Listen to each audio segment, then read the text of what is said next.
120 odd years. That's, for any business, that's a long time. For a regional business, and for a regional business, the town and an entire community gets built around, yeah, it's a pretty big deal. And you're looking back at the last major war, World War II, and you think, wow, that's sort of 70 years ago now. That in alone, and on its own, that's a long time.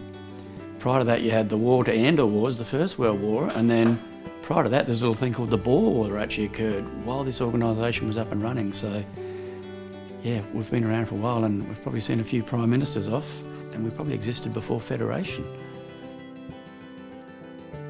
Well, essentially, you've got a boardroom surrounded by every single chair of the organisation dating back to 1893. One of those chairs was one of the Chaffey brothers, who basically formed the whole idea of irrigation from a river and pumping water out into a floodplain. That was his brainchild, and something I believe he developed in California.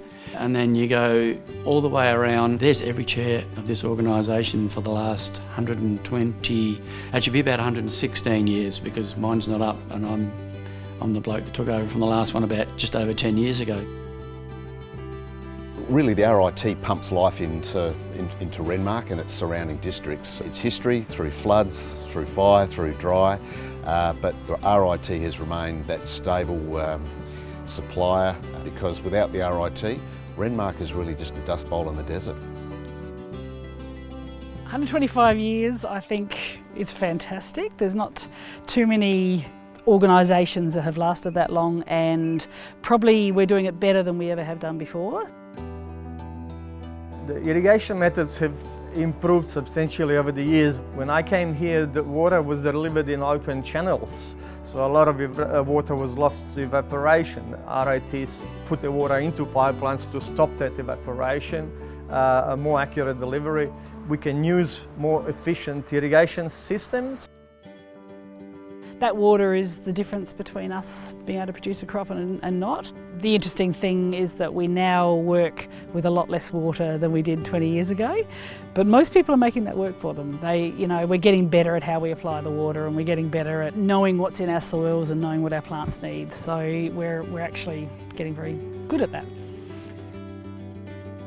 It's very important that the water that is supplied to us is supplied when we need it and the amount that we need.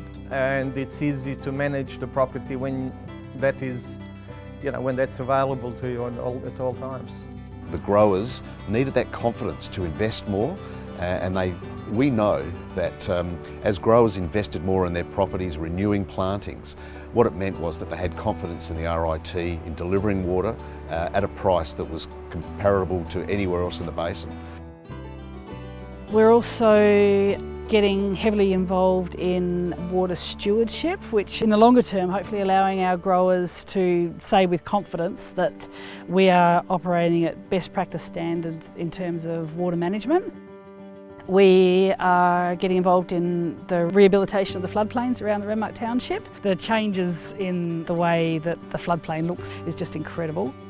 RIT works very closely with Council in terms of community development, providing water where it's needed. We actually have a very cooperative community here at the moment, and Council and the RIT management are actually working very productively, I think, to help increase tourism and other industries that are important to the town, not just growing fruit and grapes.